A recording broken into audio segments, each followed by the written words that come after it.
One of his good work is that the abolition of slavery. उसने दास प्रथा कांड किया.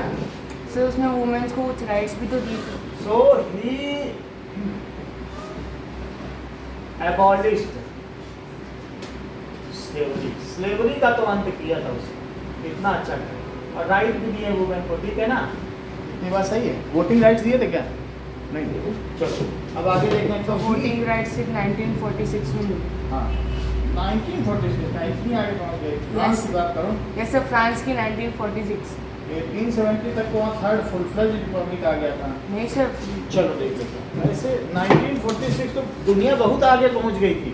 1946. उससे पहले तो यूरोप हमसे 100 साल पहले एडवांस है. Yes sir 1946. कब दिए गए? Sir 1946. Voting rights in France given to women when 1944 है. सर मेरे बुक में 46 लिखी है. वुमेन वोट सही तो कह रहे हैं. 44 में एक ही बात है. 44 46 तो एक ही बात है. यानी जब बहुत लेट मिले वोटिंग राइट वुमेन को, बहुत लेट मिले. यहाँ पे जब मिले 2-3 साल पहले. समझ आ गई बात कि नहीं? चलो अच्छी बात इन्होंने बताई. हम तो सोच रहे थे कि 1870 में ही मिल गए होंगे, बट ऐसा नहीं. ठीक है. अब आगे की बात. अभी आज पॉपुलर हो गया. आगे का देखो कि नाउ इसकी वजह से फाइनली ही वाज एग्जीक्यूटेड. तो लोग अब मॉडर्नाइजेशन डिमांड करने लगे. Lost support. तो जो उसके लोग थे, ग्रुप के लोग थे, वो क्या चाहते थे कि क्यों बुलेटिन करो, मॉडर्नाइजेशन करो, लिबरलिज्म, थोड़ी आज़ादी दो. Ultimately he was trialled by court and guillotined in 1794. Finally उसका क्या किया गया बताओ? सर उसको finally he was trialled by court. Court ने उसको ट्रायल किया और क्या कर दिया? एंड गुलोटिन्ड इन 1794 में. क्या इसका अंत हो गया? आतंक का अंत. अब जरा आगे की बात देखो. इसके बाद जैकोबिन गवर्नमेंट फॉल हो गई. This was the fall of Jacobian government. उसे जैकोबिन गवर्नमेंट भी कहा गया क्योंकि वो जैकोबिन्स की थी. दिस वाज फॉल ऑफ गरीबों की सरकार की. Jacobins government. मान लो दिल्ली में आम आदमी की सरकार चली जाए तो आम आदमी का राज खत्म हो जाएगा ना. अब देखिए फॉल होने के बाद क्या हो गया? इसके बाद वहां पर फिर से इलेक्शन हुए एंड 2 लेजिस्लेटिव काउंसिल बनाई गई. विधान परिषद होती है तो 2 जगह चुनाव हुए और 2 विधान परिषद बनाए. उनके 5 नेता लिए गए उनसे directly. Again in 1794 elections were held. ठीक है. इसको एग्जीक्यूट कर दिया गया. जुलाई में किया गया. कब किया गया? जुलाई 1794. सर मैक्सिमिलियन रॉबेस्पियर सर्वेंट के बेटे थे. ये तो पता नहीं. 27 देखो. फिर after the fall of Jacobian government, तो जो वो अमीर लोगों ने, फिर देखिए 1794 में क्या हुआ बताइए? Rich person seized power. अब गरीबों की सरकार गई. Nobility of clergy. हाँ, तो रिच पर्सन सीज्ड पावर. और अब फिर से इलेक्शन कराए गए. लेकिन ये जो इलेक्शन कराए गए तो इंट्रोड्यूस डिनाइड टू वोट.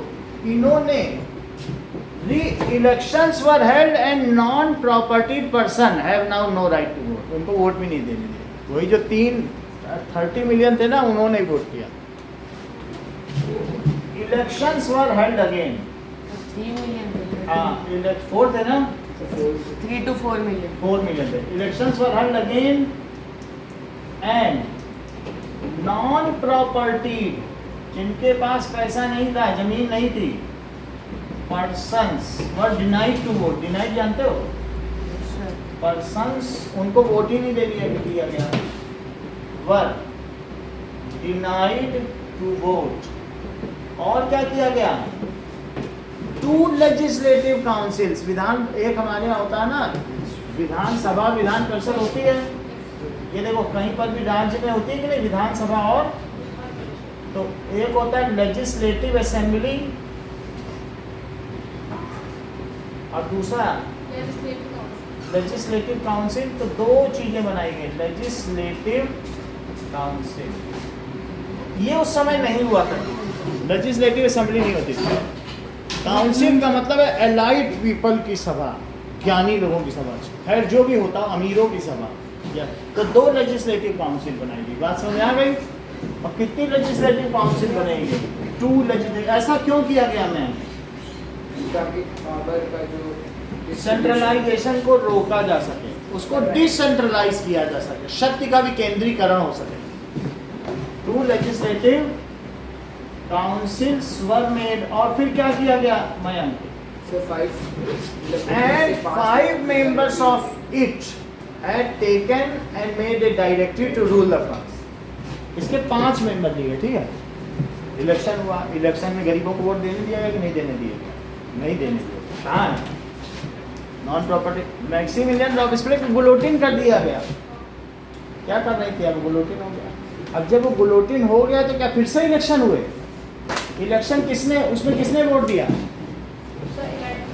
अमीर लोग बता ही नहीं रहे कुछ है। अमीर लोगों ने, दैट इज जो पहले के वो एक्टिव सिटीजन थे ना, 40 लाख लोग, उन्होंने ही वोट दिया। और क्या बना दिया गया? 2 लेजिस्लेटिव काउंसिल बनाई गई और उनके 5 मेंबर लिए गए, और उन 5 मेंबर्स को क्या कहा गया? Directory. And it's 5 members were selected to rule country, उसे क्या कहा गया? It was डायरेक्टरी, इसे डायरेक्टरी कहा गया। 5 लोगों की सभा, 5 लोग थे, वही चलाते थे।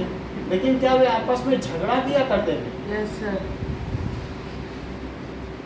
सैनिक का They often have clash between them and there was delayed decision in any matter. उनमें आपस में मतभेद हो जाता था। They often have clash, इनके बीच में मतभेद हो जाता था, clash between them and cannot take proper decision. तो इससे क्या हुआ? So political instability was there in France. So France became unstable. इसकी वजह से क्योंकि निर्णय ही नहीं लिए जा सकते थे। अब इसका फायदा किसने उठाया? Napoleon Bonaparte. नेपोलियन बोनापार्ट, जो वहाँ में फ्रांस का एक सिपाही था, बाद में वहाँ के फ्रांस का सबसे बड़ा जनरल बन गया था, सेना का आर्मी का जनरल था। तो जो आदमी जनरल हो वो क्या कर सकता है? क्या मुशर्रफ को तुमने देखा पाकिस्तान में उन्होंने क्या किया? वहाँ की सरकार प्रधानमंत्री को जेल में डाल दिया, वो भी तो जनरल थे। ऐसे ही नेपोलियन बोनापार्ट फ्रांस में जनरल था। तो वो फ्रांस की फर्स्ट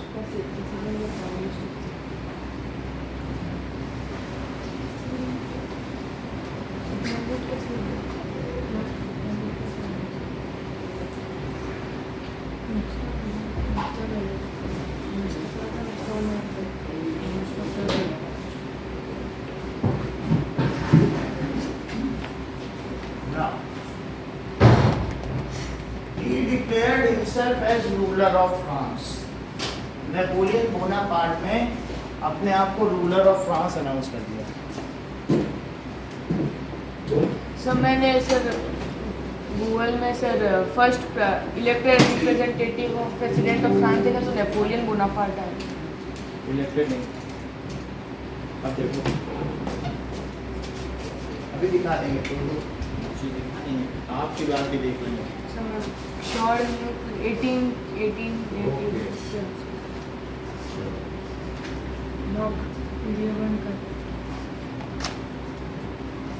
बोलो डायरेक्टरी। सो डायरेक्टरी फेल, और डायरेक्टरी कब फेल हुई? 1804 तक चली, 1804, तो ये फेल हो गई। सो डायरेक्टरी फेल, सर अगर वो पढ़ रहे थे कि उसे वो डिक्टेटर बनना था सर अब जरा देखो 1804 से 1815 तक इसमें क्या हुआ, Napoleon Bonaparte the military ruler proclaimed himself, जो मिलिट्री हेड था ना, proclaimed himself as a ruler of France, उसने खुद को क्या घोषित कर दिया। फ्रांस लोग तो झगड़ रहे थे ना और इनस्टेबिलिटी हो गई थी, तो लिखो military head, military head Napoleon Bonaparte himself crowned as, तो नेपोलियन 2 का भी नाम से जाना जाता है, नेपोलियन बोनापार्ट या नेपोलियन 2 दोनों का सूत्र, प्रोक्लेम्ड घोषित कर दिया, प्रोक्लेम्ड हिमसेल्फ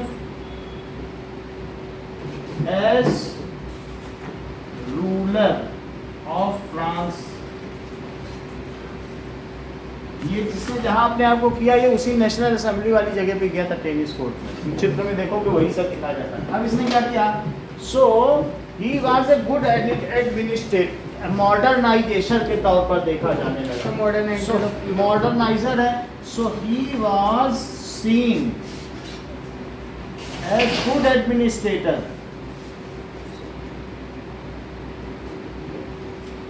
एडमिनिस्ट्रेटर के तौर पर, अच्छे प्रशासनिक के तौर पर देखा जाने लगा, एंड मॉडर्नाइजर, जो सोसाइटी को मॉडर्न करेगा। सर नेपोलियन के साथ रशिया, प्रूसिया, इंग्लैंड, ऑस्ट्रेलिया। अब जरा देखो मॉडर्नाइजर उसने क्या क्या किया, उसने जो जुडिशरी है उसे 3 टियर में डिवाइड कर दिया, यानी उसने एक सुप्रीम कोर्ट बनाया, एक कुछ हाई कोर्ट बनाए और एक सेशन कोर्ट बनाया, यानी उसने कोर्ट को भी कर दिया डिवाइड। तो इसलिए ही सब डिवाइडेड, और ऐसा ही नहीं, उसने सब डिवाइडेड जुडिशरी, जुडिशरी को किसमें डिवाइड किया बोलो, इनटू एक सिविल कोर्ट और दूसरा कौन सा है, civil court and criminal court. Criminal court, ध्यान दीजिए, अगर तुम्हारा पैसे का होगा झगड़ा तो तुम दीवानी में जाओगे, और तुमने किसी का कत्ल कर दिया तो फौजदारी में जाओगे। एक दीवानी अदालत है जो पैसे की करता है, और दूसरी कौन सी थी, फौजदारी। फौजदारी। कोई लाल किला आज तक यहाँ में से जितने लोग बैठे कभी गया है क्या, सर गया हूँ। लाल किला, तो वो जहाँ पर अकबर का वो सिंहासन होता था या शाहजहां जब बैठते थे ना, उसको दीवाने आम कहते थे। वहाँ दीवानी के मुकदमे चलाए जाते थे, हाँ तुमने किसका पैसा लिया, दीवाने आम, समझ आए कि नहीं। दीवानी का मतलब क्या है, दीवानी का मतलब है पैसे से संबंधित, मॉनेटरी केसेस, और ये क्रिमिनल केसेस, सही है। सर ये जो नेपोलियन बोनापार्टे था, मतलब ये पहला इंसान था जिसने ये आइडिया क्रिमिनल और सिविल कोड सब कुछ, इसीलिए मॉडर्नाइजेशन, यूरोप का मॉडर्नाइजेशन। अब ये बहुत सारी चीज़ें बताएंगे। एक तो ये हो गया, इसने अलग अलग कोड कर दिया कि जिसको पैसे का इशू है उसे अपराधियों के बीच नहीं खड़ा होना, अरे ये कातिल है, ये ऐसा है, बच के रहो, हमारा तो पैसे नहीं, तुम्हारा अलग कोड, वहाँ जाओ, वहाँ पैसे का झगड़ा अलग, तो तुमको उनको कातिलों के बीच खड़ा होना पड़ेगा क्या, नहीं खड़ा होना पड़ेगा। तो अच्छा है ना, अच्छा किया कि नहीं। Further is sub divided court into 3 tier system, local court, high court. जैसे भारत में 543 लोकल कोर्ट्स हैं, फिर 24 हाई कोर्ट्स हैं और एक सुप्रीम कोर्ट है। तो यहाँ राजस्थान का हाई कोर्ट कहाँ पर है, जोधपुर में, यहीं पे आसाराम बापू की कहने पीछे ही तो है, वो बंद है। और हाई कोर्ट तुमने देखा ही होगा कितना बड़ा प्रेमिसेस है। जो सेकंड लार्जेस्ट सिटी होता है वहीं हाई कोर्ट होता है कभी भी, है ना। तो इस तरीके से जो हाई कोर्ट है, हाई कोर्ट कभी भी उस जगह की कैपिटल में नहीं रहेगा जयपुर में। जैसे यूपी का हाई कोर्ट कहाँ है, इलाहाबाद। लखनऊ में होगा वहाँ की विधान भवन, समझ आई। और हाई कोर्ट जो होगा, हर राज्य का एक हाई कोर्ट है।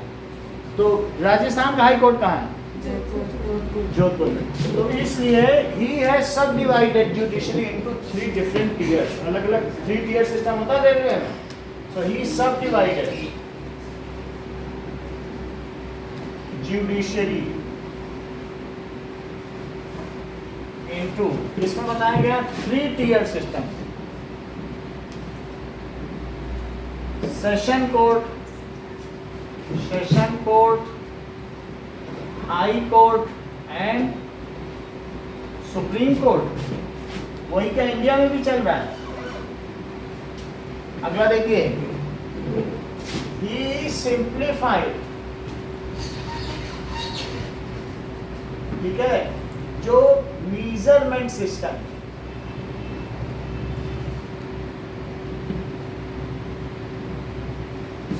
अब Napoleon conquered 80% of the Europe, तो वहाँ सब जगह 1 मीटर अलग अलग था। कोई कहीं पे 78 सेंटीमीटर था, उसको 1 LA कहा जाता था, और कहीं कहीं पे 78, कहीं 72, 73। अगर एक मर्चेंट कपड़ा लेके बेचने जाता था तो हर जगह उसको नपाना पड़ता था। तो उसने कहा जहाँ जहाँ हमने जीता है सब जगह 1 मीटर में 100 सेंटीमीटर हो गए, तो अब कहीं नपाना ही नहीं पड़ेगा। एंड इवन द करेंसी, जो करेंसी थी उसने सब जगह की एक कर दी, 80% यूरो। और उसने उनमें एक्साइज ड्यूटी, जब सीमा शुल्क देना पड़ता है, तुम एक जगह से मान लो तुम बेल्जियम से कहीं गए स्वीडन से नीदरलैंड से फिनलैंड से इंग्लैंड, तो कहीं वक्त तुम्हें बीच बीच में टैक्स नहीं देना पड़ेगा, अपना बिंदास व्यापार करो।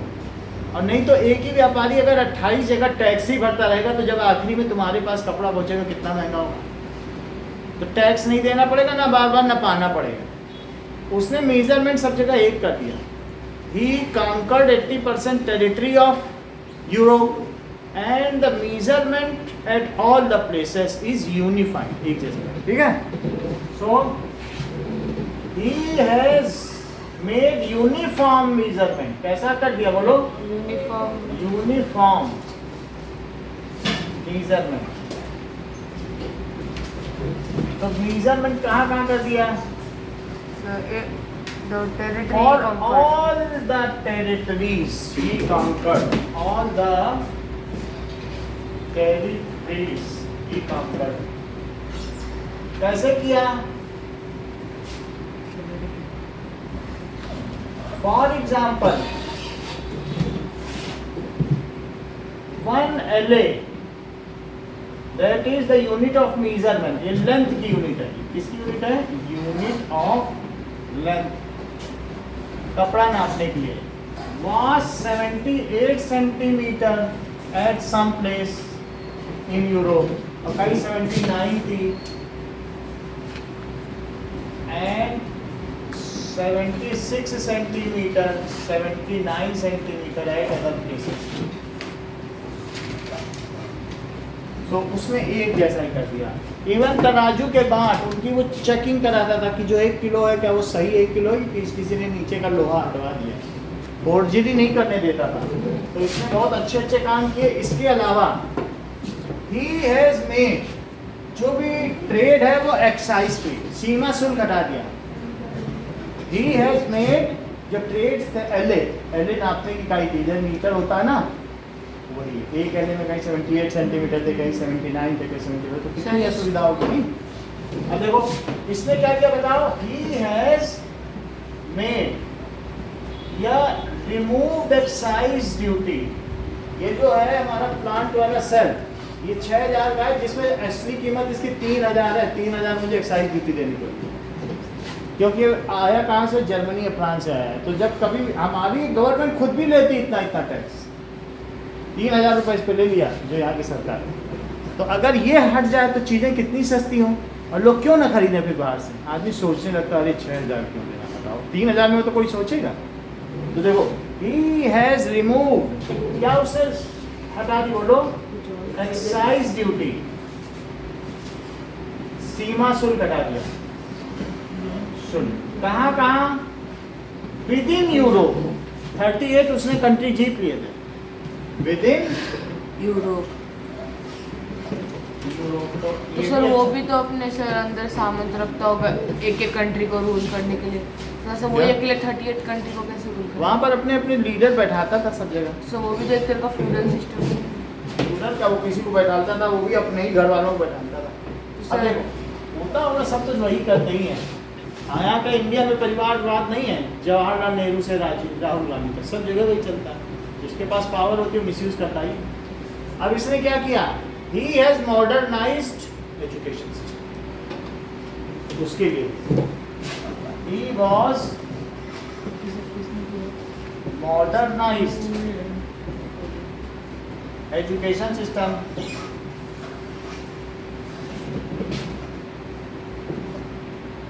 अच्छा, now he proclaimed himself as a savior of Europe. मसीहा, बचाने वाला. He proclaimed himself as savior. Savior किसे कहते सर हैं? दीदी ने हैंड रेज किया. हाँ बोलो. तो आवाज नहीं आ रही क्या दीदी? दीदी बोलो.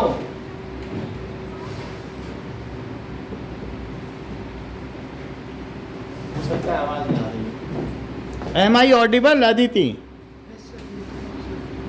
Yes sir. हाँ बोलो, क्या पूछ रही हो? तो यूनिफॉर्म मतलब समझ में नहीं आया। मेजरमेंट का मतलब है, ये देखो, ये पूरा यूरोप है, ये इटली है, तो अब यहाँ पर ये प्रूशिया है, तो प्रूशिया, और ये है फ्रांस, ये इटली है, ये ग्रीस है, यहाँ पे क्या है? यूनान. ग्रीस को क्या कहते हैं? यूनान. यूनान. इसी तरीके से ये इंग्लैंड है, ये यहाँ नीदरलैंड है, नीदरलैंड, यहाँ स्पेन है. तो अगर कोई व्यापारी यहाँ जाएगा, ध्यान दीजिए, व्यापारी यहाँ जाएगा तो 78 सेंटीमीटर है यहाँ 1 मीटर. 1 LA का मतलब है 1 मीटर. तो यहाँ पर तुमने कपड़ा नपवाया तो दूसरा बोलेगा स्पेन वाला, अरे नहीं तुम तो इटली में नपवा के आए. सब इसी के अंडर में, नेपोलियन के अंडर में. तो क्या कोई इसका कोई जस्टिफाइड है कि अब फिर से जब उसी के राज्य में तुम व्यापार करे तो बार बार कपड़ा नपवाओगे क्या? तो सर वो तो आखिर अब में ये फिर से स्पेन वाला फिर से कपड़ा नापेगा, कहेगा अरे तुम वहाँ 78 नपाए और हमारे यहाँ तो 75 सेंटीमीटर होता है, फिर से नपवाओ. फिर से वो पूरा कपड़ा खोले, फिर से नपवाए, 1 दिन लग जाए नपवाने में, फिर तीसरी जगह जाए, फिर नपवाए. अगर एक ही मेजरमेंट हो तो क्या उसे बार बार कहीं कपड़ा नपवाना पड़ेगा? और अगर टैक्स भी ना देना पड़े तो उसको कोई रोकेगा भी नहीं उसकी गाड़ी को. तो उसने सारी सीमा शुल्क हटा दिए, जो ट्रेड फ्री कर दिया. ट्रेड फ्री का मतलब है टैक्स फ्री, ड्यूटी फ्री कर दिया. तुम with in the Napoleon territory तुम कहीं भी जाओ, तुम्हारा जो मेजरमेंट है उसी कार्ड से सब चल जाएगा. बोलो, बात समझ में आई है दीदी? सर अगर वो हर जगह जाता, हर जगह अलग अलग होता है, तो लास्ट में कपड़ा बनाते कैसे होंगे? It is so tedious. कपड़ा तुम्हारा वही है, लेकिन वो फिर से सर्टिफिकेट बनाएगा इतने LA, फिर और जाओगे तो वहाँ फिर से वो नापेगा, फिर से कहेगा नहीं इतने LA, क्योंकि जब सब जगह अलग है, यहाँ 1 किलो कुछ है और वहाँ 1 किलो कुछ और है, तो सर्टिफिकेट्स बहुत बनाते तो पड़े. सब कुछ उसमें समय लगेगा कि नहीं? एक व्यापारी को ज़्यादा व्यापार नहीं कर पाएगा. ऐसे फ्रीली घूमे, एक जैसा ही मेजरमेंट, तो सबके लिए अच्छा नहीं हो जाएगा. तो ये किसने मॉडर्नाइज किया? Napoleon Bonaparte. जो नेपोलियन वाज, वो अब कैसा जाने लगा? Saviour of Europe. However he increased taxes on poor people. उसने क्या कर दिया बताइए? पुअर पीपल के उसने पुअर पीपल पर टैक्सेस बढ़ा दिए. धीरे धीरे लोगों को ये पता चलने लग गया. और सर ये स्लेवरी भी इसमें Right. आप स्टार्ट कर दी. इसने तो स्लेवरी भी स्टार्ट कर दी. तो ये अमीरों का था, तो लोगों को पता चल गया कि ये नेपोलियन सही आदमी नहीं है, सर ये और डिक्टेटर ये बन जाएगा. डिक्टेटर टाइप है. और वहाँ लोगों ने मजाक भी देखो, दैट इज कार्ड, इसमें फ्रेंच कौन चित्रकार है, कार्ल कैस्पर ने चित्र बनाया. वहाँ वो चढ़ा रहा है सूली पे लोगों को कांटे पे, और लोग मजाक बना रहे हैं, हाँ नेपोलियन देखो लोगों का भला कर रहा है. तुम्हारी बुक में नहीं, 10th में नेपोलियन की कहानी आगे भी पढ़ोगे, क्योंकि जो 9th है वही 10th है. तो उसमें ये दिखाया गया है कि ये देखो कांटों पे लोगों को सजा दे के चढ़ाया जा रहा है कि किसी ने टैक्स नहीं दिया. बोले वहाँ ऊपर सबसे ऊपर एक झंडा लगा कि नेपोलियन तो मसीहा है, टैक्स ना दे कोई तो तुम उसको सूली पे चढ़ा दो. और टैक्स उसे चाहिए क्यों बताओ? सर मॉडर्नाइज करना. देखो बता दे. बोले भाई उसको मिलिट्री का एक्सपेंशन करना है, लाखों की आर्मी खड़ी करनी है, पैसा देना है. टैक्स लेगा तो और आर्मी खड़ी करेगा, और जीतेगा, दुनिया जीतेगा. बिना टैक्स के तुम मिलिट्री बना पाओगे? तो उसको टैक्स क्यों चाहिए था? For the expansion of. बोलो बात समझ में आ गई कि नहीं? ऐसे ही दिखाया गया. फिर अच्छे चित्र में देखोगे तो वही चीज़ है कि चढ़ा है सूली पे और दिखाया जा रहा है बोर्ड पे साइन बोर्ड पे कि नेपोलियन मसीहा है. ये कौन मसीहा? तो ये कार्ल कैस्पर ने ये मजाक उड़ाया इसका. कि ऐसा दिखाया गया, इससे बोर्ड लगा है, उसको सूली पे कांटों पे चढ़ा और नीचे कोड़े बरस रहे हैं। तो कोड़े क्या होते हैं?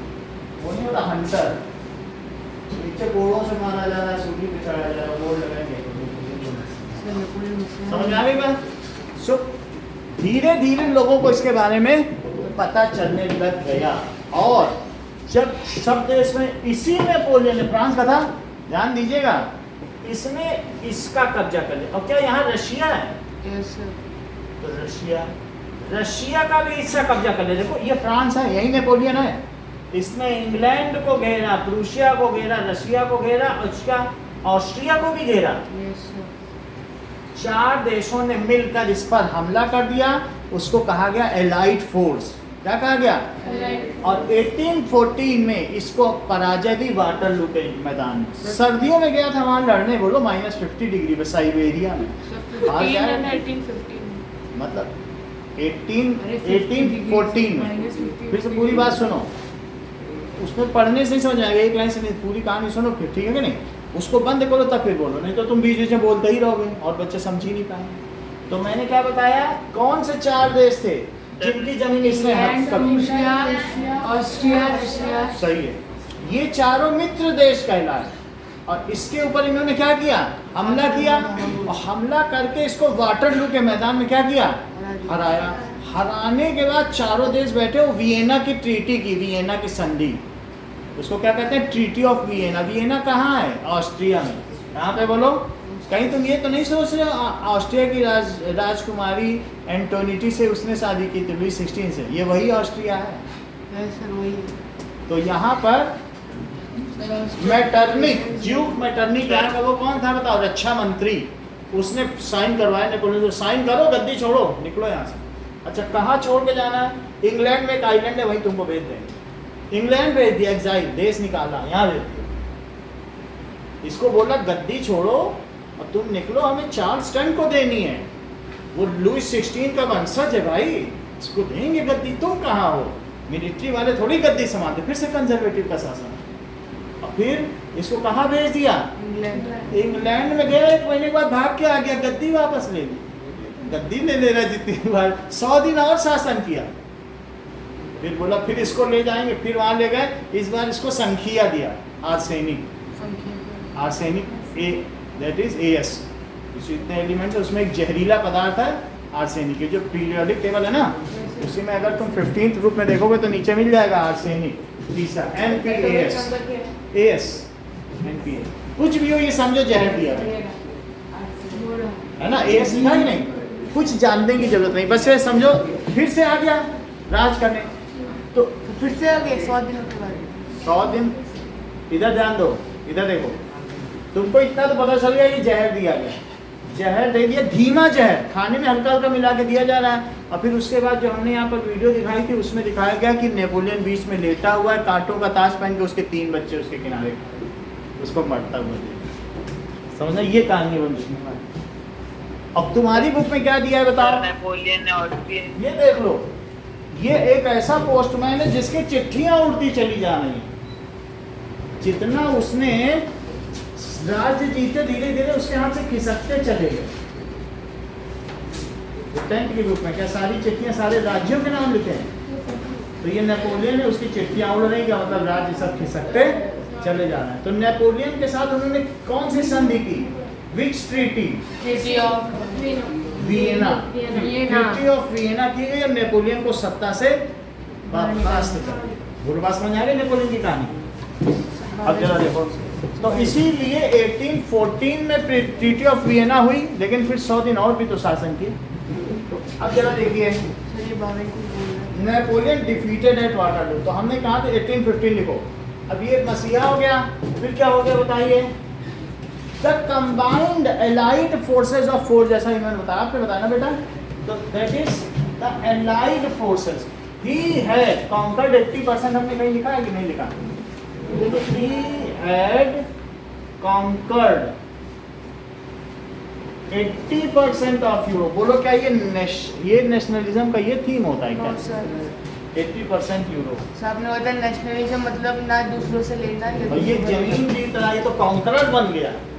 देखो एक्सपेंशन कर रहा है ना टेरिटरी का, और सबने ट्रीटी ऑफ वियना बोला सब लोग अपनी अपनी जमीन वापस लो और फ्रांस को थोड़ा छोटा बना दो, और जो बड़े बड़े शक्तिशाली राज्य थे सब किनारे किनारे जमा दिए गए, और सत्ता फिर से कंजर्वेटिव को दे दी गई। कंजर्वेटिव जानते हो जो सर राजाओं को फ्रांस की लैंड उल्टा वो हो गई और छोटी हो गई। छोटी नहीं की गई, ऐसा जर्मनी के साथ किया गया, तो फ्रांस को सर ट्रीटी ऑफ वर्साइलेस। क्योंकि वहाँ जो ये ऑस्ट्रिया थे ना, वो बोलो अपनी बेटी की जमीन लेंगे, वहीं उनकी लुई 16 से ब्याही थी उनकी लड़की, तो वो लोग लेंगे क्या? जमीन नहीं छोटी की, लेकिन इसको नेपोलियन को हटा के उसी अपने पोते और परपोते को दे उन्होंने दिया। तो बुलेटिन कर दिया था ना, किसको? बुलेटिन कर दिया था ना। किसको मैरिड, हाँ किया गया होगा, लेकिन उसके वंशज तो थे। देखो उसके बाद लुई 18 तक हुए, लुई 18 के बाद उनमें चार्ल्स भी उनके हुआ। चार्ल्स हो या लुइस हो, इनका मतलब राजकुमार होता है, समझ आ गया एक नाम। अब क्या बताया? द कंबाइंड फोर्सेस, कौन कौन से फोर्सेस बोलो? Sir Of England. Russia, Austria, England, Austria, Prussia का मतलब समझते हो? Germany, Prussia and Russia defeated Napoleon at, कहाँ क्या बोलो? वाटरलू। Napoleon at Waterloo.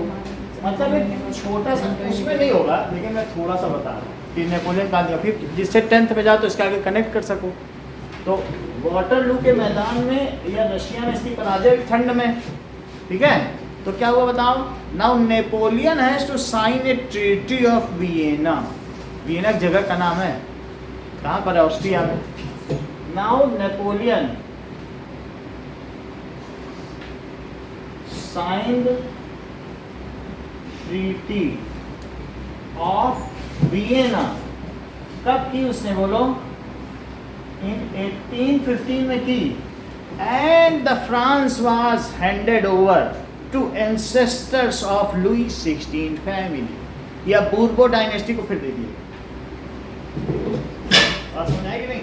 उसके बाद यानी इसकी हार हुई। नेपोलियन वाज एक्साइल्ड एंड आर्सेनाइज्ड, देश निकाला दिया गया धीमा जहर। सो नेपोलियन वाज, क्या किया गया इसको? Napoleon was exiled. एक्साइल का क्या मतलब होता है? देश निकाला। से निकाल दिया मेरे पास। इंग्लैंड में हमने बताई दिया, आपके काम एक्साइल्ड एंड आर्सेनाइज्ड। तो इंग्लैंड के कौन से आइलैंड में भेजा? आइलैंड वो तो इतना नहीं पता। Exiled and arsenised. Ultimately Napoleon died, जहर दिया गया।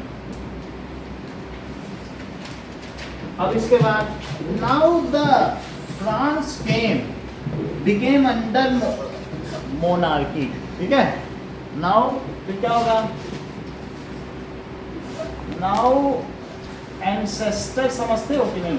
Yes, sir. Ancestor का मतलब उसके उत्तराधिकारी। एंसेस्टर्स क्या होते हैं? पूर्वज। वो तो पूर्वज नहीं बोला जाएगा, आगे वाले को क्या कहेंगे? सक्सेसर। सक्सेसर ना, द सक्सेसर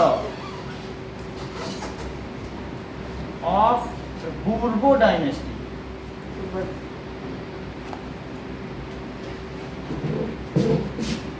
सिर्फ बूर्बो कहते हैं, बॉर्बन कहते हैं। बूर्बो डायनेस्टी, ठीक है? और वो क्या बना दिए गए? Was made king of France. Charles ten, किसे बनाया गया? चार्ल्सटन। चार्ल्स टेन तो इसमें क्या क्या वाज मेड, क्या बनाया बोलो? King of. इतनी बात है। तो सर ये लोग कॉन्स्टिट्यूशन को नहीं मानते थे आप? ये सब क्या कॉन्स्टिट्यूशन मानेंगे? फिर से मोनार्की आ गई। आखिरी क्वेश्चन देखो, कुछ होगा तो देख लेते हैं। बुक का क्वेश्चन है, जरा देखिए। Sir explain the rise of Napoleon. Explain the rise of, how would you explain the rise of Napoleon? चलो, how would you explain the rise of Napoleon? इसी चीज को देखो। Question number 6 of exercise. सब political instability. Napoleon, France में Napoleon के उदय को आप कैसे देखते हैं? Political instability. Of directory paved way. Paved का मतलब है एक रास्ता दे दिया नेपोलियन के आने को। पेव्ड वे जैसे रास्ता बिछा नहीं दिया जाता, पेव्ड वे फॉर नेपोलियन, ये फॉर राइज ऑफ नेपोलियन, रास्ता बिछाना फॉर राइज ऑफ नेपोलियन। तो नेपोलियन क्या हुआ बताइए कि Napoleon has achieved various victories. इसने पहले में बहुत सारी लड़ाइयाँ लड़ी थी फ्रांस के लिए और हर जगह जीता था, एक विक्टोरियस मिलिट्री हेड था। सो नेपोलियन ऐसे नहीं फेमस हुआ था। नेपोलियन फॉट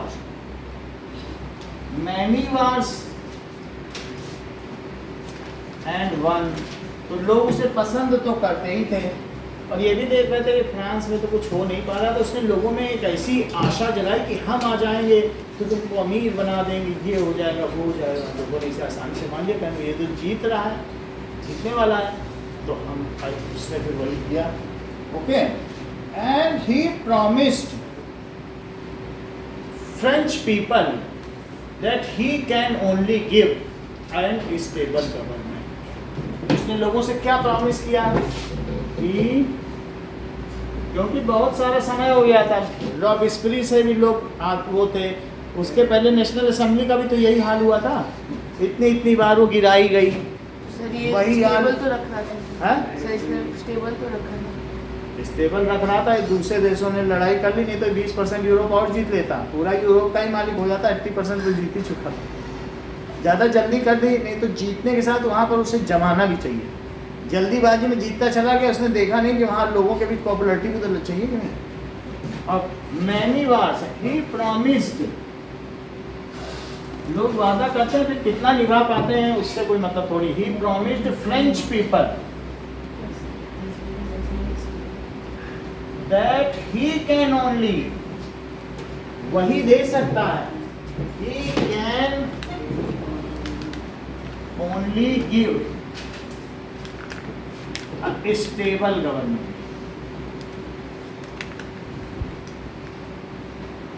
ऐसा उसने लोगों को बताया और 1804 में उसने खुद को ही क्राउन कर लिया। In 1804 Napoleon crowned himself as ruler of France. अब मिलिट्री रूलिंग हो गई फ्रांस में, न कन्वेंशन रहा, न रिपब्लिक रहा, न लिबरल्स रहा, न मोनार्की रही, military. Now in 1804 Napoleon crowned himself as ruler of France। उसने अपने आप को राजा बना लिया। He set out to conquer neighboring European countries, disposing dynasties। He set out, वो निकल पड़ा। Set out का क्या मतलब होता है? निकल पड़ा। निकल पड़ा। He set out to defeat monarchies,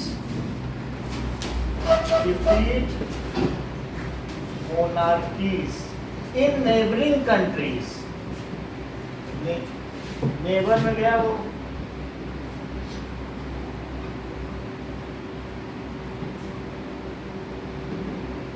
चला गया वहां पर डिफीट कर दी क्या मोनार्की को, ठीक है। And occupied there territories.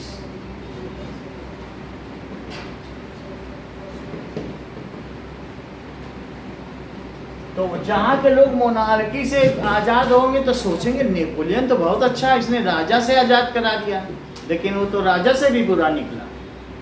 लोग तो सोच रहे थे राजा से, मोनार्की से आजाद होना अच्छी बात है कि बुरी? अच्छी तो लगेगी शुरू में, लेकिन अब वो टैक्स वैक्स बढ़ाएगा, वहाँ पीटेगा तो अच्छा लगेगा, और जबरदस्ती मिलिट्री में डालना शुरू कर। ये क्या बात है? अब जरा देखिए वहां उसने क्या किया। ही प्लेस्ड हिज फैमिली मेंबर, दादा चाचा ताऊ सबको बैठा दिया, his family members.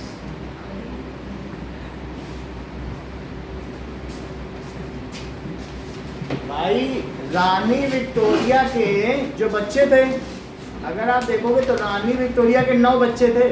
सर कौन भी सुनिए, रानी विक्टोरिया की पोती तो एलिजाबेथ है जिनका भारत में शासन था, और जो 9 बच्चे हैं ना, उन 9 बच्चों के बारे में जब तुम पढ़ोगे तो कोई राजकुमारी of Madrid, Rajkumari of Netherlands, उसने सब मैड्रिड, फ्रांस, स्पेन, सारे यूरोप में अपने बच्चों की शादी कर दी। अगर तुम देखोगे रानी विक्टोरिया है ना 1600 की, फिर उनकी जो पोती एलिजाबेथ, उन्होंने भारत पर शासन किया। इनकी पूरी फैमिली रानी विक्टोरिया की, और वो पूरे यूरोप में जितने भी राजवंश हैं सब जगह ब्याही है। और इनके लड़कों ने भी 9 बच्चों में 4 लड़के थे, वो अलग अलग जगहों की राजकुमारी ब्याह के लिए 2-2, 3-3 भी ले आए। सर 13 बच्चे। तो पूरा जो यूरोप का राजवंश है वो विक्टोरिया का ही वंश है। समझ में आ गई बात? ऐसे इसने भी अपने फैमिली मेंबर को सब जगह बैठा दिया, राजा बनाता गया जहाँ जहाँ रूल करता। और क्या किया बताइए? 13 देखो, placed family members in the territory 1, जो उसने टेरिटरी 1 की, वहां पर उसने अपने फैमिली मेंबर को बैठाया। अब उसने क्या किया? He introduced law for protection of property. बोला जिसकी जो जमीन है वही रहेगी, कोई ले नहीं सकेगा। He introduced law for protection of property, संपत्ति की सुरक्षा के लिए अधिकार। ही इंट्रोड्यूस, बात मत करो, he introduced law for protection of property. Property कहाँ बोले? Any issues? सर ये सर विक्टोरिया से वो 1600 की थी। अब देखिए, he also introduced uniform system of weight and measurement। सब जगह 1 किलो 1 किलो ही होगा। कोई 1 किलो आम दे रहा, पता चला 100 ही ग्राम तोल के दे दे रहा। बोलो हमारे यहाँ यही चलता है, अगले गांव में जाओ 1 किलो लेना है। So he introduced uniform system। Sir इसने फ्रांस में किया था, वर्ल्ड में किया था ये यूनिफॉर्म सिस्टम। क्या? सर यूनिफॉर्म सिस्टम पूरे जहाँ तक फ्रांस में करने का क्या होता? फ्रांस में तो था ही। फ्रांस में तो सर 80% यूरोप, मतलब जो फ्रांस बन गया, जो उसके अंदर में आ गया, वो सब फ्रांसी तो कहलाएगा। उसने uniform system of weight and measurement सब जगह कर दिया। यही तो बड़ी बात है, आज यूरोप में एक ही सिस्टम चल रहा है। देख लो, ध्यान दे लीजिए, जो सिस्टम की मैं बात कर रहा हूँ, सिस्टम ऑफ मेजरमेंट, तो कहीं कहीं आपको मालूम है CGS सिस्टम चलता है, कहीं FPS सिस्टम चलता है, कहीं MKS। समझ आ गई बात कि नहीं? निष्का जानते हैं इसके बारे में बेहतर तरीके से, फिर भी मैं भी अपनी तरफ से भी तुमको बताऊँ। अगर सेंटीमीटर, ग्राम और सेकंड के तौर पर चले, कहीं कहीं सेंटीमीटर में चीज़ें नापी जाती थी और ग्राम में तौली जाती थी और सेकंड में टाइम बताया जाता था, और कोई ऐसी जगह थी जहाँ फुट, पाउंड, सेकंड चलता सर था। वो इसे इम्पीरियल सिस्टम। जैसे ही क्या है, फुट, पाउंड। फुट भी जानते हो, 1 फुट 2 फुट, तुम्हारे पास फूटा होता है स्केल, वो फुट ही बोलते हैं उसको, स्केल नहीं कहते फुट को। 1 फीट 2 फीट, तो फुट और पाउंड। जैसे ऊन है, ऊन लेने जाओगे तो वो किलो में, ग्राम में नहीं देगा। 1 पाउंड में 420 आउंस। लेने गई होंगी कभी अपनी टोपी सिलने के लिए, बुनने के लिए, तो 1 आउंस ऊन लेके आई थी कि नहीं, रेड कलर का, और वो 420 ग्राम। आउंस में या पाउंड में चीज़ें चलती थी, है ना? इतने पाउंड का वो वेट लिफ्टिंग आज भी पाउंड में चलती है। और एक होती है मीटर, किलोग्राम, सेकंड। देखो उन्होंने भी बताया, सर हम इसको फॉलो करो भाई, हर एक अपनी श्रद्धा सर है। उसे मैट्रिक सिस्टम, ये मैट्रिक सिस्टम है, जो भी है। तो तुम्हें पता चल गया ना, अलग अलग सिस्टम थे, तो नेपोलियन ने इस सिस्टम को फॉलो करता है। बुराई सब छोड़ो, इस पे आओ, बड़ी बात है कि नहीं? तो इसलिए उसने यूनिफॉर्म सिस्टम किसका किया? मेजर। इस तरीके से हमने क्या देखा? He also introduced decimal system। कितनी बड़ी बात है। पहले किसी से पूछो कि 1 फीट में 12 इंच क्या होता था, ये अभी भी तुम्हें पता है 1 फीट में 12 इंच, एक स्केल में 12 इंच होता है कि नहीं। और किसी से पूछा अच्छा 12 फीट, तो मैं कहा रुक जाओ जरा मल्टीप्लाई कर ले, मेरा 12 का टेबल बहुत कमजोर है। उसने कहा ये सब छोड़ो, टेबल क्यों पढ़ते हो, 1 किलोग्राम, 1000 ग्राम, 12 किलोग्राम, 12,000 ग्राम। उसने डेसिमल सिस्टम इंट्रोड्यूस किया, बोला तुम कभी मल्टीप्लाई आगे से ना करना, जीरो बढ़ाना बस।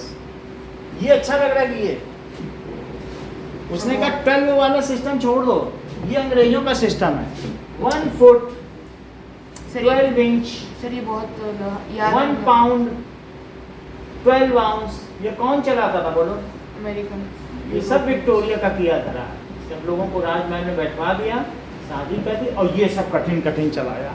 सो he has switched over from dozen system, dozen भी इन्होंने चला था, 1 डॉजन, 12 केला, क्या बात है, 10 केला रख देते, 12 कहाँ से, 12 का टेबल कितना कठिन है। उन्होंने कहा no, he switched over to decimal system. 1 kilometre, 1000 metre, 12 kilometre, 12,000 metre, table पढ़ना पड़ा। तो इसने किसमें सिस्टम में बनाया बोलो? He switched over to decimal system. इसे डेसिमल सिस्टम, डेसिमल सिस्टम, और पहले तो ये डॉजन सिस्टम है, 12 का सिस्टम चला ना, अच्छा थोड़ी है। 1 डॉजन बोलो, क्या बात है ये, सर वो जो 12 केला, 12 आइटम्स, ये कोई बात है बाबा? सर सो ही इंट्रोड्यूस, ना बोलिए, ही इंट्रोड्यूस्ड डेसिमल सिस्टम। देखो पूरी बात हम नहीं बता रहे हैं, सिर्फ जो बुक में लिखी है वही बता रहे हैं।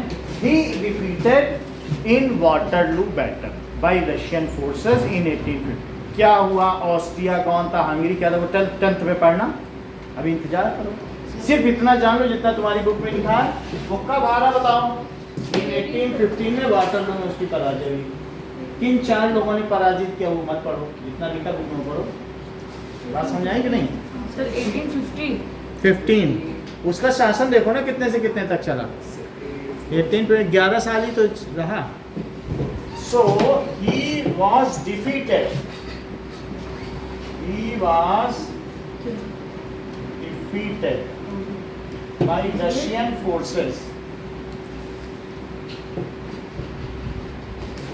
ठीक है, इन Waterloo battle ground.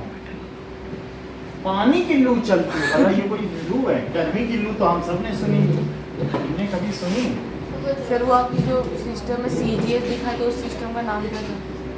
Centimetre gram second battle field bye Russian forces. समझ में आ गई बात? तो हिज जो पूरा पीरियड ऑफ रेन कब से कब तक था? 1804 to he ruled from 1804 to 1850। बाकी कब लौटा, भागा, ये सब करना नहीं है ना। सिविक्स निकालिए। सर चार्ल्स 10 राजगद्दियों का बैठा। चार्ल्स सन का तुमको दिखाया नहीं, कब बैठा? चार्ल्स सन की फोटो दिखाया, और सर वो ये सर वो हमने जो भेजा उसी में देख लेना, जो मेरा बनाया हुआ। सर दीदी ने कुछ पूछना। हाँ दीदी पूछो। सर जो आपने लास्ट क्लास में सेकंड क्वेश्चन करवाया था वो मुझे समझ में नहीं आया। कौन सा? हिस्ट्री का सेकंड क्वेश्चन। हिस्ट्री का सेकंड? Yes sir. हिस्ट्री में कौन सा सेकंड है? तो क्वेश्चन है हिस्ट्री का सेकंड। हिस्ट्री का I think second question. Sir first chapter का second. Which groups of society benefited from revolution? Which groups were forced to relinquish power? देखो, which group of society benefited? सो आप पूछ लीजिए लेइए। अब देखो, अब किसने relinquish की, कौन बेनिफिट हुआ, कौन relinquish कर रहा है, और किसको कोई लाभ नहीं हुआ। तो relinquish का मतलब किसने छोड़ा। तो फर्स्ट एंड सेकंड ग्रुप या state of society relinquished power. उन्होंने क्या किया? They relinquished power, their lands were confiscated, उनकी जमीन ले ली गई क्या? Their lands were confiscated, the clergy person, the tithe was abolished, tithe was abolished हो गया था कि नहीं? ये तो है कि भाई इन्होंने relinquish कर दी पावर। और जो upper class person of third state, they were benefited, वो क्या हुए? fitted. National Assembly was it is manned by upper class of third state. उसमें थे कौन बताओ, ये जो 50,000 इलेक्टर और 745 कौन लोग थे? कभी अपर क्लास के नहीं थे थर्ड स्टेट के, तो वही बेनिफिट हुए. So now the real power came in the hand of big businessman, court lawyers या इलेक्टर्स. ये भी कह सकते हो कि upper class of third state. Sooner the lower class, that is landless persons, non-taxpayers and the poor section of the society of third state, जो labor थे, artisan थे, realized that National Assembly is doing nothing for them. ये जो राष्ट्रीय सभा है, national assembly का क्या मतलब है? उनके लिए वो कुछ नहीं कर रही है. ये अमीरों की सभा है और इनके पास पूंजीपतियों की सभा है. ये जमींदारों की सभा है. इनके पास जमीन है, लैंड ओनर्स की है. And they formed Jacobin club. तो किसको कुछ नहीं मिला?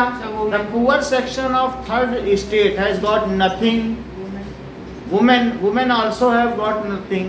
The upper section, the rich person of third state has got the real power, and the first and second state relinquished power. What does it mean by relinquished? खत्म हो गई. and their lands were confiscated. ये कैसे बता दिए? ठीक है. Sir एक बार ये भी क्या है, मैं देखा था फर्स्ट प्रेसिडेंट ऑफ फ्रांस वो नेपोलियन बोनापार्ट है. प्रेसिडेंट कहाँ से मिला? मतलब गूगल में देखा सर, नेपोलियन आया. नेपोलियन बहुत है. वन नेपोलियन बोनापार्ट ही है. सर आज फिर फर्स्ट से प्रेसिडेंट नेपोलियन 3 था, 1870 में था. देख लेना, हाँ सर, है ना? आज फिर से एक बार चेक एक बार चेक करना. 1870 में है. जब इसकी अगली कड़ी तुम देखोगे, 10th में हमने डाली है इसी का वीडियो एल्बम, तो उसमें ये दिखाया गया है कि उन्होंने बोला हम अपनी सत्ता दे रहे हैं, तो लोगों ने बोला ठीक है सत्ता तो दे रहे हो, चलो तुम प्रेसिडेंट बन जाओ. अब आपको प्रधानमंत्री फिर कोई और बना. अब जरा देखिए, सोशल साइंस की बुक सोशल साइंस निकालो, सर बुक नहीं लाया सिविक्स निकालो. सोशल साइंस की अलग सिविक्स की बुक नहीं लाया. आई बात है. हाँ, सोशल साइंस वो हो गया. रिसोर्सेज एंड डेवलपमेंट कौन सी है? डेमोक्रेसी.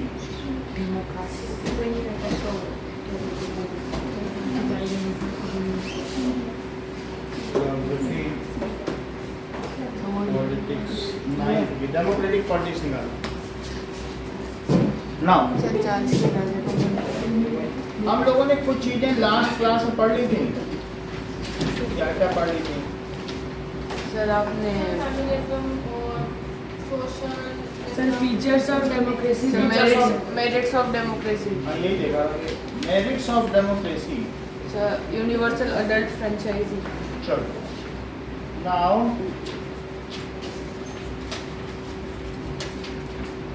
कौन कौन से लिए थे? मेरिट्स ऑफ डेमोक्रेसी देख रहे थे ना? ये सर दिखा दीजिए. 6 पॉइंट लिखा दिए थे मेरिट्स ऑफ डेमोक्रेसी. क्या क्या लिखा? 2-3 लिखे सर, 5 क्या 2-3 ही लिखे थे. मेरिट्स ऑफ डेमोक्रेसी फीचर्स अलग है, मेरिट्स अलग है. यानी लोकतंत्र की खूबियां. क्या क्या मेरिट्स हैं? A democratic government is a better government because it is more accountable. It is राजा का accountable है.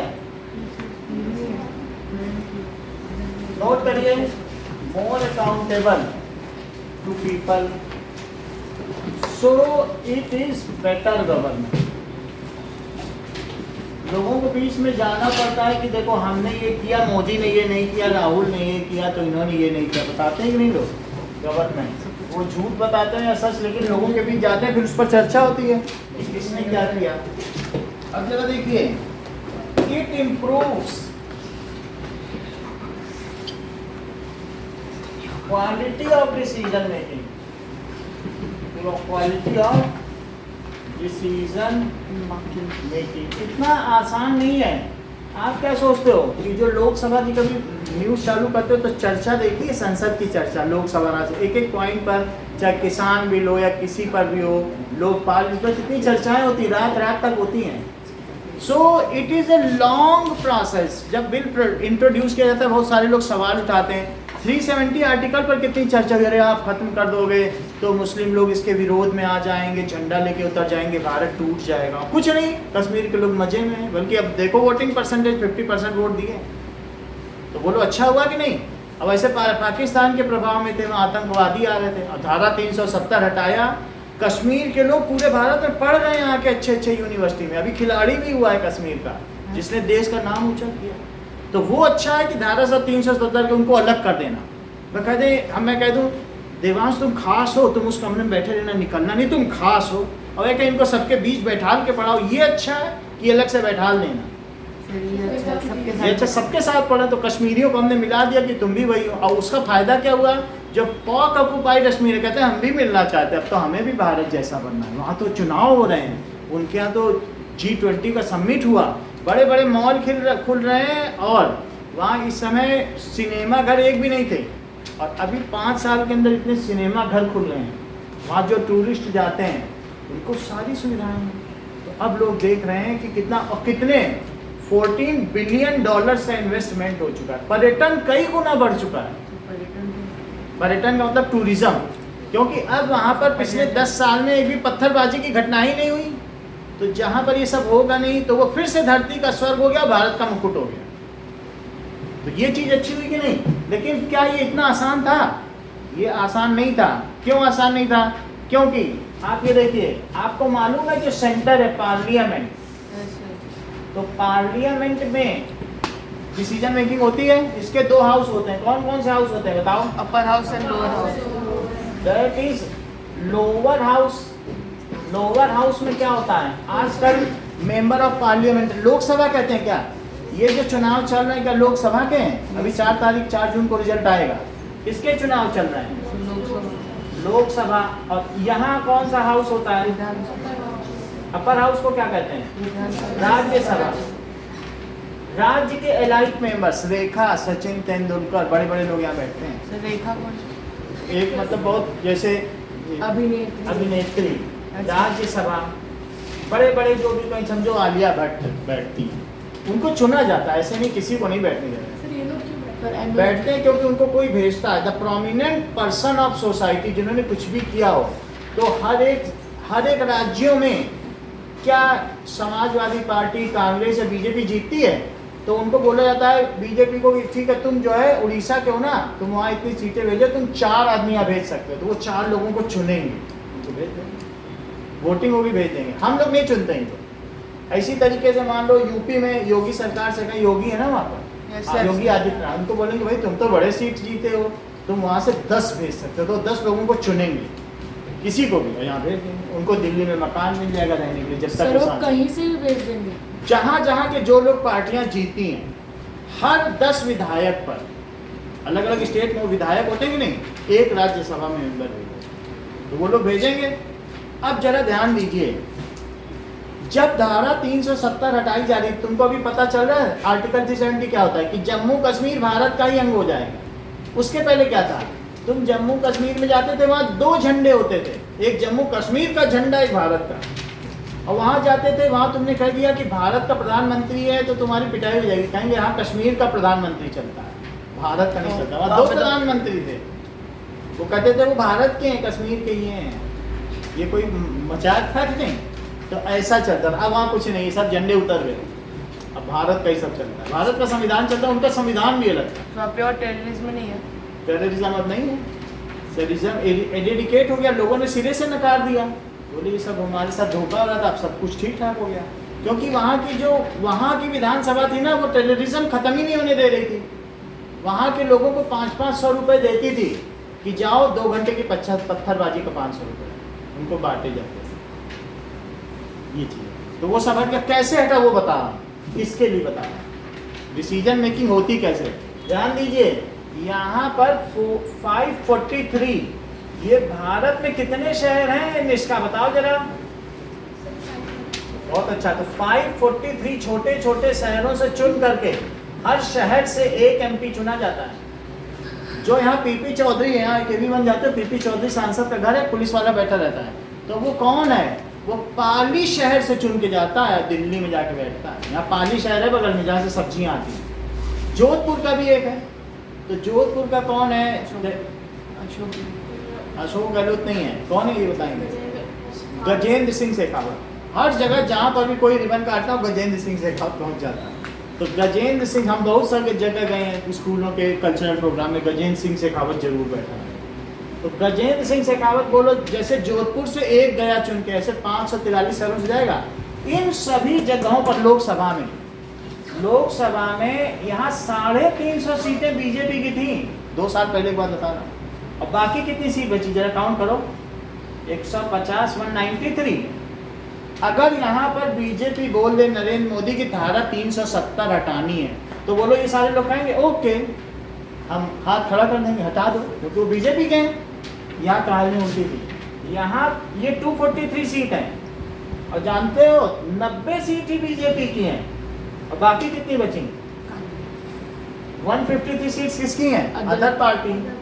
अगर बोलो, अगर इनको 370 आर्टिकल हटाना था, कश्मीर को भारत का अंग बनाना था, तो बताओ क्या दोनों जगह पास होना चाहिए? फिर एक जगह से नहीं, यहाँ इनकी मेजोरिटी है, यहाँ ही नहीं। बोलो किस सदन में भारतीय जनता पार्टी की मेजोरिटी नहीं है? सर अपर हाउस, राज्यसभा में नहीं। राज्यसभा में बीजेपी के कितने सांसद थे? 93 तो नहीं करा सकते थे ना पास। अब इन्होंने बोला, बीजेपी वालों ने, अमित शाह कितने चालाक हैं, गृह मंत्री हैं, होम मिनिस्टर जानते हो, उन्होंने कहा कि स्वीडन में सफाई का बड़ा अच्छा सिस्टम है, वहाँ पर जो है अंडरग्राउंड में है, सब बड़ा हाइजीनिक है। बोलो स्वीडन कौन कौन जाना चाहता है? यहाँ बोलो स्वीडन जाने, और वहाँ 10 दिन का मजेदार टूर है, 7 स्टार होटल में रहना, और सिर्फ शाम को जाना देखना है कैसी सफाई, घूमने घामने का प्लान है। अब हाँ, लोकसभा के हो गए, मतलब हर एक सिटी के। अपर हाउस में 250 है, तो वो किसके बेसिस पे? वो राज्यों में कितने सांसद हैं? 20 विधायक होते हैं, राज्यों में भी विधायक होते हैं ना, पूरे जोधपुर से कई विधायक चुने जाते हैं, 20 विधायक पे एक राज्यसभा। समझ आ गई? अब ध्यान दिया, अब उन्होंने क्या किया, यहाँ पर काम किया। बोलो स्वीडन कौन जाना चाहता है? वहाँ बड़ा अच्छा सिस्टम है, ड्रेनेज सिस्टम, सफाई का। कांग्रेसियों ने कहा हम भी जाना चाहते हैं, अमित शाह हमको भी भेज दो, बहुत दिनों से हमारी सरकारी ने ये, हम कहीं जा ही नहीं पाए। अच्छा तुम में से 40 लोगों को भेज दो, 40 लोग। और बीजेपी से कौन जा रहा है? अरे हम कहाँ जाएंगे, हम तो रोज ही जाते रहते हैं, हमारी तो 10 साल से सरकार, हम थोड़ी जाएंगे, तुम लोग मजा लो, घूमो फिरो। इन सबको भेज दिया। कहाँ भेज दिया? 40 लोग कम हो गए। कितने में 40 कम हुए बताओ जरा? 153 में। 153 इनके थे, 40 कम हो गए। अब कितने बचे? 103 में। 103 बच गए। अब कुछ लोग इसमें बीमार थे, कुछ मिला लिए गए, कुछ लोगों इन्होंने मिला भी लिया अपनी तरफ। समझ आ गई बात? और यहाँ पर पेश कर दिया बिल इवोल्यूशन। उस दिन की स्थिति ये थी कि 10 मेंबर इनमें मिल गए टूट के। अगर इसमें से समझ लो 10 की जगह 7 भी मिल जाते तो क्या होता है? 10 माइनस करो, कितने हो गए बोलो? 93। और इन 10 को इसमें जोड़ो, 100 हो गए। 100 बीजेपी के हो गए कि नहीं? कुछ पैसा दे के मिला लिए गए और बाकी 40 को भेज दिया। वहाँ जब वो लोग नॉर्वे पहुँचे, स्वीडन पहुँचे, स्वीडन नॉर्वे बगल बगल है, तो उनसे उनका मोबाइल ही ले लिया गया। बोला हमें इंस्ट्रक्शन है कि आप लोगों को घूमने फिरने में अलग से मोबाइल दिया जाएगा। वो नहीं लिया, अपना से मोबाइल रखवा लिया एयरपोर्ट पर। और यहाँ इन्होंने बिल पेश कर दिया। हम लोग हंस रहे थे, एक तो धारा 370 हटा रही और राज्यसभा में इसने कैसे प्रस्तुत कर दिया। वहाँ तो अल्पमत में है बीजेपी, 90 सीट लेके, यहीं टर्न डाउन होगा। मोदी अपनी फजीहत कर रहा है, बेकार का काम करता है और बड़ी बड़ी बात करता था कि 370 हटाएंगे, यहाँ करा रहा। और वहाँ पर जब धारा 370 पेश की गई, राहुल गांधी और सोनिया गांधी का चेहरा देखने वाला, सफ़ेद चेहरा, वो पीछे देख रहे हैं हमारी फौज कहाँ है। पता चला वो स्वीडन घूम रही है। लगाओ फोन, लगाओ, उनको आज ही आने दो, शाम तक तो लौटी आएंगे, हम इसको शाम तक तो टाल ही सकते। वहाँ उनका फोन ही नहीं मिल रहा है। और इन्होंने पेश कर दिया और कितनी सीटें हो गई? 100 सीटों और 93 के साथ इनका बिल पास हो गया। और अगले दिन झूम झाम के बढ़िया से यहाँ पे 350 मेंबर के साथ पास किया। और तीसरे दिन धारा हट गई, चौथे दिन संविधान हट गया। राष्ट्रपति ने भी, जहाँ जैसे ये पास हुआ, शाम को साइन कर दिया। राष्ट्रपति ने भी साइन कर दिया, आराम से पास हो गया, जहाँ नहीं होना। यही तो पॉलिटिक्स है। बोलो इसके लिए 3-4 दिन तक क्या ये एक राजा होता तो कह देता ओके आई अबॉलिश 370, उतने में हो जाता। लेकिन यहाँ इतने दिनों तक डिस्कशन हुआ, ये मत हटाओ, इससे मुस्लिमों पे फर्क पड़ेगा, ये पड़ेगा, वो कुछ नहीं। वहाँ के श्रमिकों को भी सिटीजनशिप मिल गई, वो दे ही नहीं रहे थे। वहाँ जो रह रहे थे ना JNK में, वो इतने साल से रह रहे थे, बोल रहे थे तुम चतुर्श्रेणी के लेबर क्लास हो, सफाई वाले, तुम्हें हम वोट भी नहीं डालते, सबको वोटिंग राइट नहीं है। तो आपने देखा कितना अच्छा हुआ। तो इससे क्या होता है बताइए, that is the improves quality of decision making. इसके अलावा यहाँ से ही पास नहीं होना था, जम्मू कश्मीर का हेड भी पास करता। आप जरा देखो, जम्मू कश्मीर में बीजेपी ने PDP public democratic party, Mehbooba Mufti का नाम सुना है? जम्मू Yes, कश्मीर में sir. कोई बात नहीं सुना। उनके साथ सरकार बनाई, सरकार गिरा भी दी। और जब सरकार गिरा दी तो एक गवर्नर चाहिए ना वहाँ भेजने के लिए, उन्होंने राष्ट्रपति से कह के अपनी मर्जी का अनिल कुमार मिश्रा गवर्नर, पंडित को गवर्नर बना दिया। सर ये पंडित को मारा गया तो पंडित ही बना। समझ आई? यहाँ गवर्नर भी अपना बैठा लिया और इसने पास कर दिया। अब वहाँ पर तो कोई असेंबली है नहीं, तो कौन पास करेगा? Head of state. क्या यही गवर्नर है? और गवर्नर किसने बनाया? बीजेपी ने। इसने भी साइन कर दिया, यहाँ से भी साइन, यहाँ से भी साइन हट गई। और पाकिस्तान बोला कैसे हटा दी? बोला हमने अपनी संसद से लगाई थी, अपनी संसद से हटाई है, तुम्हें क्या करना है? हम ही ने लगाई थी अपनी संसद से, जवाहरलाल नेहरू ने, हम ही ने हटा दी। पाकिस्तान क्या कर सकता है? और सारे लोगों ने लीगल ठहराया, है बात कि नहीं? It improves the quality of decision making. ये पूरी कहानी भी अभी सिविक्स के आगे के चैप्टर्स में आपको सर पूरा प्री प्लान था कि स्वीडन में उनका फोन प्री प्लान। ये 3 साल से अमित शाह सीक्रेट मीटिंग कर रहे थे टेबल पर, क्या करने, किसी को खबर ही नहीं होने दी। जब हट गई तब उन्होंने पूरा प्लान निकाल, बोले ये है हमारा प्लान। तब पूरी कहानी बनी, इस पे बुक छपी। ये डिप्लोमेसी। सर मूवी भी आई थी अभी हाल फिलहाल इस पर movie। अब जरा देखो, इट इम्प्रूव्स। किसी भी चीज को ये तुरंत नहीं होता है, तो क्या बोलो डेमोक्रेसी में पावर ऑफ जो डिसीजन मेकिंग की एबिलिटी है, बहुत सारे लोग डिस्कस करते हैं तब डिसीजन लिया जाता है। ये राजा का नहीं कि ओके आज से देश में सेब कोई नहीं खाएगा, सेब गंदी चीज़ है, हमें खट्टा सेब मिला है, अब कोई सेब नहीं खाएगा। ये सब डिसीजन राजा ऐसे ही लेगा। और यहाँ पर एक अंगूर खट्टा निकल गया तो अंगूर बैन दे सकते, ये होते हैं राजा के निर्णय। लेकिन इनके निर्णय क्या वो प्री प्लान्ड होते हैं? तो डिसीजन मेकिंग की क्वालिटी इंप्रूव हुई कि नहीं? अगली चीज देखिए, that is next is what method to deal. क्या एक डेमोक्रेसी ही सही फॉर्म ऑफ गवर्नमेंट है जिसमें डिफरेंसेस को डील किया जा सकता है? डेमोक्रेसी एक ऐसी फॉर्म ऑफ गवर्नमेंट है कि इंदिरा गांधी मरी थी और सिख दंगे हो गए कि सिखों ने मारा, उनके घर जलाए गए, लूटे गए। हमारे घर में 3 टीवी लूट के आ गए। आपके घर में बहुत सोफा से जो जहाँ जा रहा था, सिखों की दुकान का ताला तोड़ा, लूट के ला रहे थे। मामा ला के रख दिया, 3 तुम रखो, 4 हम रखो। ट्रैक्टर ले गए तो टीवी की दुकान में सब टीवी भरवा के ले आए। 1000 रुपये उसको दिया, उन्होंने सबको टीवी ला। बाद में पुलिस आई तो सब टीवी फिर निकाल के ले गए, लिए नहीं है। तो बाद में होता है ना। लेकिन लूट खसोट को भी जलाई। लेकिन सिख और हिंदू दंगों में हमको किसने बचा लिया? किसने देश को टूटने से बचाया? संविधान ने, डेमोक्रेसी ने। क्योंकि सबको भरोसा था कि और तो और कितनी बड़ी बात हो गई कि बाबरी मस्जिद टूट गई थी, लेकिन मुसलमानों ने कहा तुमने तोड़ी, तुमको देखेंगे अदालत में। संविधान पे भरोसा ना होता तो वहीं ना लड़ जाते। उन्होंने वहाँ फैसला नहीं दिया, बोला अदालत में देखेंगे। सर उन्होंने, हमने बाबरी मस्जिद तोड़ा, उन्होंने अयोध्या तोड़ दी थी। अयोध्या तोड़। तो हिंदू मुस्लिम कॉन्फ्लिक्ट में भी किसने हमको बचाया? क्या डेमोक्रेसी ने नहीं बचाया? हिंदू सिख कॉन्फ्लिक्ट में किसने हमको बचाया? तो क्या डेमोक्रेसी हमको पावर ऑफ ये कॉन्फ्लिक्ट को रिजॉल्व करने का मेथड नहीं देती? आज भी कितने लोग बोल रहे हैं, राहुल गांधी, कि अगर हम आ गए तो मंदिर तोड़ के मस्जिद बना दें। तो ये डेमोक्रेसी है। फिर भी ये ब्यूटी है, क्योंकि 4 लोग 4 तरीके से बोल तो सकते हैं। राजा के तुम में कर लोगे क्या? राजा का दरबार होता कोई कुछ कर पाता। लेकिन चूंकि ये डेमोक्रेसी है तो और तरह की। तो ये बताओ ये किसकी पावर है?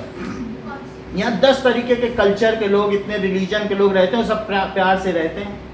क्यों? क्योंकि सबको किस पर भरोसा है? कॉन्स्टिट्यूशन। सबको डेमोक्रेसी में भरोसा कि हमें भी एक दिन वोट देने का मौका मिलेगा, हम भी कभी 18 साल के होंगे, हम देख लेंगे वोट की ताकत है कि नहीं। अब जरा देखो, अब जैसे मिश्रा भी सोच होंगे हम भी तो उसी को वोट देंगे जब हम धूप में घर जाएं तो रास्ते में जो फ्री लस्सी पिलाएगा देंगे। ये वोट की पावर है, जो देगा, जो ऑफर कर देगा। जिस दिन केजरीवाल ने ऑफर कर दिया free lassi during visit to school, sir सच में किया था। अभी तो वो फ्री दारू दे रहा है, स्कूल के हर स्कूल के ऊपर फ्री दारू खाना खोल रहा है और एक बोतल के साथ एक। दिल्ली के ज्यादातर लड़के दारूबाज हो गए, पंजाब को तो उसने पूरा उल्टा पंजाब बना ही दिया दारू वाला। और अब वो दिल्ली में ये कर रहा है, लेकिन फ्री लस्सी भी दे सकता सर है। कांग्रेस ने लैपटॉप दिए थे पिछले लैपटॉप दिया इलेक्शन ऐसे समाजवादी पार्टी। तो तीसरा क्या बताया हमने आपको, it improves the power of, ये it has ability to resolve differences. Democracy कर सकती है ना, तो it has ability to deal, it has ability to deal. क्योंकि ऐसा इस वजह से है क्योंकि हमारे पास एक ऑटोनॉमस बॉडी है सुप्रीम कोर्ट। वो क्या मोदी के अंडर में, क्या सर किसी के अंडर में नहीं, जो जुडिशरी किसी के अंडर में नहीं, एग्जीक्यूटिव किसी के अंडर में नहीं है, इसलिए सब लोग जानते हैं वहां चले जाएंगे, वहां न्याय मिलेगा कि नहीं। So deal with differences and conflicts. Karnataka और तमिलनाडु में विवाद था, कावेरी जल विवाद। तो जो पानी था कर्नाटक से तमिलनाडु गिरता था और कर्नाटक पानी ही नहीं देता था कावेरी नदी का तमिलनाडु को। तो दोनों लोग पहुंच गए सुप्रीम कोर्ट, ना वहां का मुख्यमंत्री मानने को तैयार, ना वो बोला हम सारा पानी अपने ही राज्य में लेंगे, तुम्हें नहीं देंगे। ऐसे कैसे नहीं दोगे, चलो इसको 230 क्यूसेक पानी दो। ओके सर, और जाके देता ही नहीं था। 10 साल हो गए, 1 साल 2 साल 10 साल तक पानी नहीं दिया उसने, दूसरी छोटी छोटी नदियों से।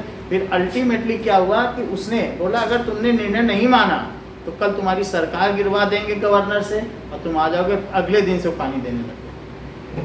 बात समझाए कि नहीं? भाई आदमी को पावर चाहिए, फिर चाहे उसका कर्नाटक भी किसी का नहीं है, तमिलनाडु, उसको पावर चली जाएगी, नहीं पानी दो, अब आप दिया जाएगा। समझ आ गई बात। तो इस तरीके से डेमोक्रेसी हमारे तुम्हारे विवाद को ही नहीं सुलझाती, तुम्हारे और राज्य सरकार के विवाद को भी सुलझाती है, दो राज्यों के बीच के विवाद को भी सुलझाती है। और राज्य और केंद्र सरकार, जैसे दिल्ली जो है का मुख्यमंत्री सेंट्रल गवर्नमेंट से लड़ता रहता है, तो क्या ये राज्य और सेंटर के बीच का विवाद है, उसको कौन सुलझाएगा? जुडिशरी। जुडिशरी किसका अंग है? डेमोक्रेसी का। डेमोक्रेसी की 3 संस्थाएं कौन कौन सी हैं? What are the 3 pillars of democracy? Judiciary, legislative और एग्जीक्यूटिव, सबको अलग अलग पावर है। तो क्या ये कॉन्फ्लिक्ट को रिजॉल्व नहीं कर सकती? It can resolve the conflict between states, between 2 persons. तुमने छड़ी क्यों घुमाई तो मेरे सर पे चोट क्यों लगी?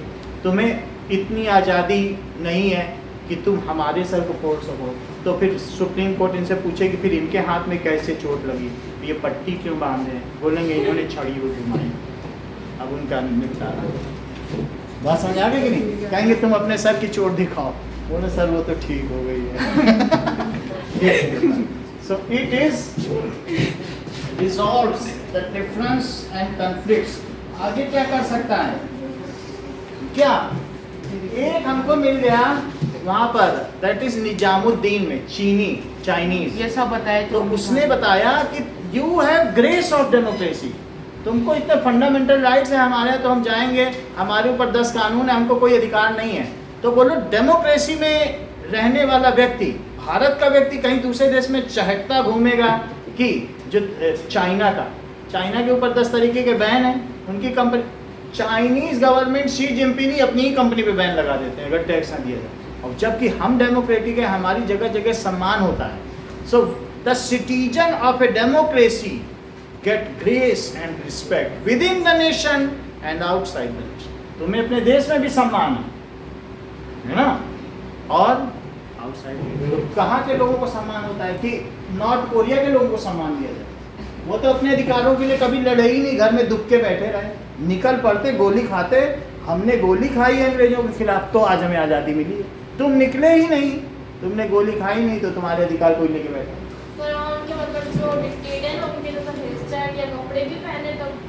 तो आप समझे वहाँ के लोगों में वो चीज़ है ही नहीं, बोल्डनेस।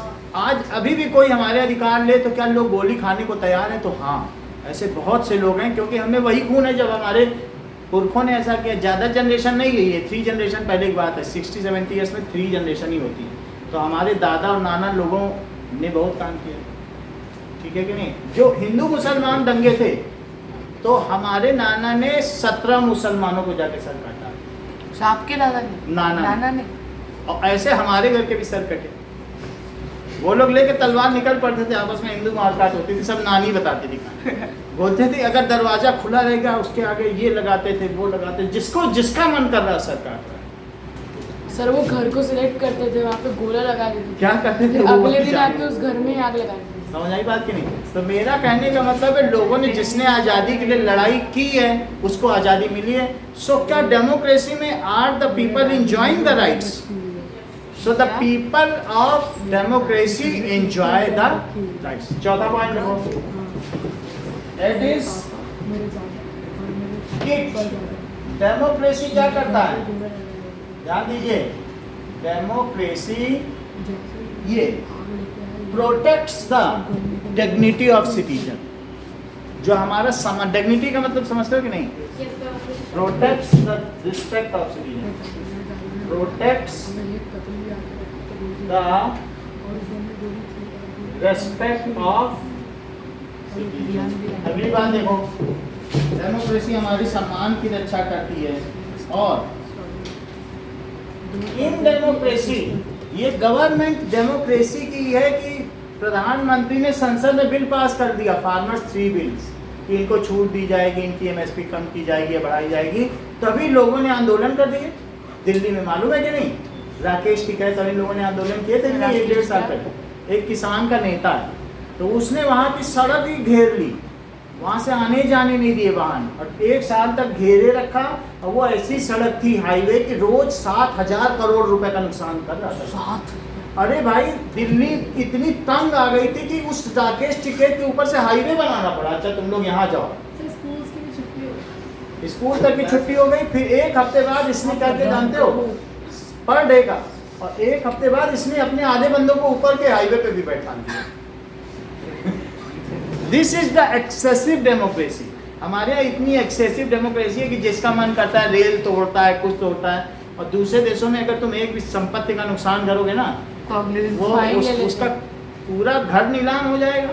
लेकिन यहाँ पर क्या है कि अगर वही किसान कानून प्रधानमंत्री बोले आए टीवी पे, क्षमा कीजिएगा हमने गलत कानून बना दिया, हम आज इसे वापस हमें क्षमा कर दीजिए। तो क्या डेमोक्रेसी में क्या गवर्नमेंट अपनी गलतियों को सुधारने का भी मौका देती है? यस।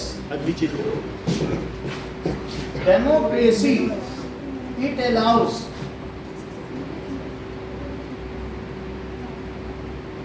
गवर्नमेंट टू, क्या करती बताइए? To correct its mistake. ऐसा क्यों होता है बताइए? ध्यान दीजिए, जो इन्होंने किसान बिल बनाए, अब कार्यपालिका, तुमको क्या बताया था? Legislative, executive. एग्जीक्यूटिव में आईएएस बैठा, इसने कहा चलो किसान कानून लागू करो। बोले हम सरकारी नौकर हैं मोदी जी, हम 1 दिन में काम नहीं करते, हमको 2 महीना दो। मोदी जी ने बोला हमने कानून बना दिया, लागू कराओ।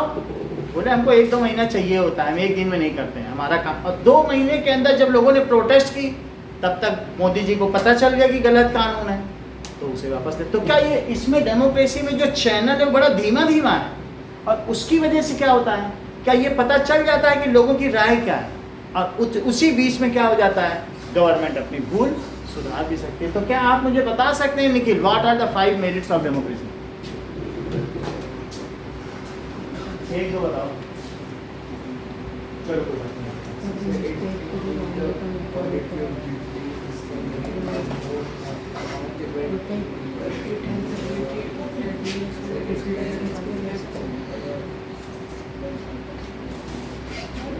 Can work on their quality of decision making is more accountable.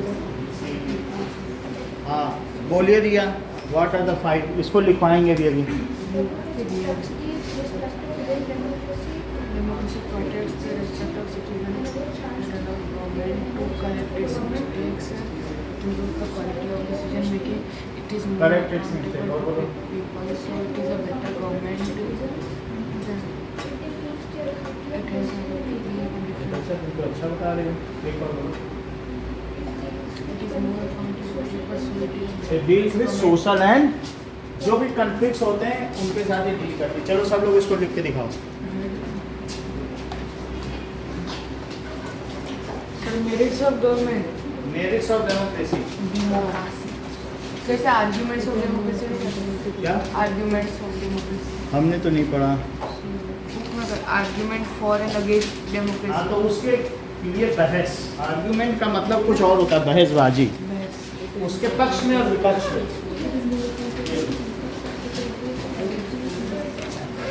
So write the merits of democracy.